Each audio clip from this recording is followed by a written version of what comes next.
So you must know what you know so that not every advice will apply to you. Not every open door is for you. Kunenyanga evuliwe but ayivulelwe wena. Kunezinto ezinhle emhlabeni but asizinhlele wena right now. Kunezinto ezibizelwe wena but not right now.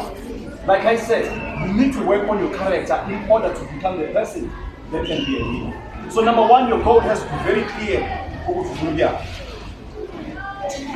And a clear goal will always affect your behavior. Uma ngabe igoal yakho iclear ukuthi njoba ngisuka lana manje ngiya e-SABC.